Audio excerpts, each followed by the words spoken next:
ইসলাম প্রচারের ক্ষেত্রে মিজানুর রহমান আজহারী ও ডাক্তার জাকির নায়েক দুইজনই বর্তমানে অত্যন্ত জনপ্রিয় ও প্রশংসিত ব্যক্তি। তারা উভয়ই আধুনিক বিজ্ঞান, যুক্তি ও ধর্মীয় গ্রন্থের আলোকে ইসলামের ব্যাখ্যা উপস্থাপন করেন, যা তাদের বক্তৃতাকে বুদ্ধিবৃত্তিক ও গবেষণাধর্মী করে তোলে। তাদের বক্তব্য কেবল ধর্মীয় বিশ্বাসীদের মধ্যে সীমাবদ্ধ নয়, বরং ধর্ম নিয়ে কৌতূহলী ব্যক্তিদের কাছেও গ্রহণযোগ্যতা পেয়েছে। মিজানুর রহমান আজহারী বাংলাদেশ সহ বেশ কয়েকটি দেশে বিশেষ জনপ্রিয়, কারণ তিনি সহজ সরল ভাষায় ইসলামের বার্তা পৌঁছে দেন। তার বক্তৃতাগুলো সামাজিক যোগাযোগ মাধ্যমে ভাইরাল হয় এবং লক্ষ লক্ষ মানুষ তা অনুসরণ করে। অন্যদিকে ডাক্তার জাকির নায়েক আন্তর্জাতিকভাবে পরিচিত একজন ইসলাম প্রচারক। তিনি হিন্দি, ইংরেজি সহ বেশ কিছু ভাষায় ইসলামিক আলোচনা করেন, যা সারা বিশ্বের মুসলিম ও অমুসলিমদের মধ্যে ব্যাপক জনপ্রিয়তা অর্জন করেছে। তার কোরআন ও বিজ্ঞানের সমন্বয় এবং অন্যান্য ধর্মগ্রন্থের উদ্ধৃতি প্রদানের কৌশল তাকে বিশ্বব্যাপী সমাদৃত করেছে। কিন্তু আপনারা কি জানেন ডাক্তার জাকির নায়েক ও মিজানুর রহমান আজহারীর মধ্যে কে বেশি শিক্ষিত? শিক্ষার দিকে কে সেরা জানলে অবাক হবেন। বিস্তারিত জানতে ভিডিওতে লাইক দিয়ে শেষ পর্যন্ত দেখুন। প্রথমে মিজানুর রহমান আজহারী সম্পর্কে জেনে নেওয়া যাক।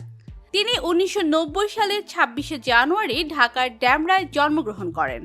তার পৈতৃক নিবাস কুমিল্লার মুরাদনগরে।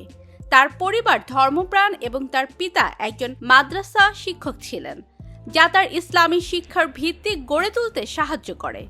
ছোটবেলা থেকেই তিনি ইসলামী শিক্ষার প্রতি আগ্রহী ছিলেন এবং পবিত্র কোরআন অধ্যয়ন করেন।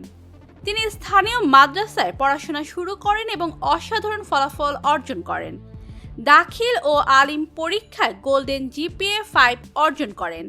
2007 সালে মিশরের আল আজহার বিশ্ববিদ্যালয়ে পড়ার সুযোগ পান এবং সেখান থেকে কোরআন ও তাফসির বিষয়ে অনার্স সম্পন্ন করেন। পরবর্তীতে তিনি মালয়েশিয়ার আন্তর্জাতিক ইসলামিক বিশ্ববিদ্যালয়ে উচ্চশিক্ষা গ্রহণ করেন। সেখানে তিনি কোরআনের বিজ্ঞানভিত্তিক ব্যাখ্যা এবং ইসলামের সমসাময়িক বিষয় নিয়ে গবেষণা করেন। তিনি ইসলামিক গজল ও কিরাত নিয়ে কর্মজীবন শুরু করেন এবং পরবর্তীতে ইসলামিক বক্তা হিসেবে পরিচিতি লাভ করেন। তার বক্তৃতা সহজ সরল ও গবেষণামূলক হওয়ায় তরুণদের মধ্যে তিনি বিশেষ জনপ্রিয়তা পান। তিনি সোশ্যাল মিডিয়ায় অত্যন্ত জনপ্রিয় এবং তার বক্তৃতা লাখো মানুষ শোনে ও দেখে। অন্যদিকে ডাক্তার জাকির নায়েক 1965 সালের 18 অক্টোবর ভারতের মুম্বাইয়ে জন্মগ্রহণ করেন। তার পিতা আব্দুল করিম নায়েক একজন চিকিৎসক ছিলেন এবং তিনি সমাজ সেবার জন্য পরিচিত ছিলেন। তার পরিবার ইসলামী শিক্ষার প্রতি গুরুত্ব দিত এবং ছোটবেলা থেকেই তিনি ধর্মীয় বিষয়ে আগ্রহী ছিলেন। তিনি মুম্বাইয়ের টোপিওয়ালা ন্যাশনাল মেডিকেল কলেজ থেকে MBBS ডিগ্রি অর্জন করেন, তবে পরবর্তীতে ইসলামিক গবেষণায় মনোনিবেশ করেন। তিনি বিভিন্ন ধর্মের তুলনামূলক গবেষণা শুরু করেন এবং কোরআনের বিজ্ঞানের ব্যাখ্যা দিতে শুরু করেন। তিনি 1991 সালে ইসলামিক রিসার্চ ফাউন্ডেশন IRF প্রতিষ্ঠা করেন এবং পিস টিভির মাধ্যমে ইসলাম প্রচার শুরু করেন। তিনি ইসলামের বিভিন্ন বিষয় তুলনামূলক ধর্মতত্ত্বের আলোকে ব্যাখ্যা করেন। তার বক্তৃতায় তিনি খ্রিস্টান, হিন্দু, বৌদ্ধ ও অন্যান্য ধর্মের গ্রন্থ থেকে বিভিন্ন দৃষ্টান্ত তুলে ধরেন এবং ইসলামের সাথে তাদের তুলনামূলক বিশ্লেষণ করেন। তিনি যুক্তির মাধ্যমে ইসলামকে তুলে ধরার জন্য বিখ্যাত হয়েছেন। তার বিজ্ঞানসম্মত ব্যাখ্যা ও বক্তৃতার ধরন বিশ্বব্যাপী মুসলিমদের মধ্যে তাকে জনপ্রিয় করে তোলে।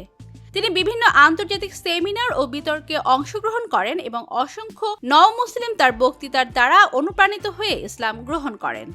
তো প্রিয় দর্শক, আজহারী ও ডাক্তার জাকির নায়েকের মধ্যে আপনি কাকে পছন্দ করেন? কমেন্টে জানিয়ে দিন এবং নতুন নতুন ভিডিও পেতে চ্যানেলটি সাবস্ক্রাইব করুন। ধন্যবাদ।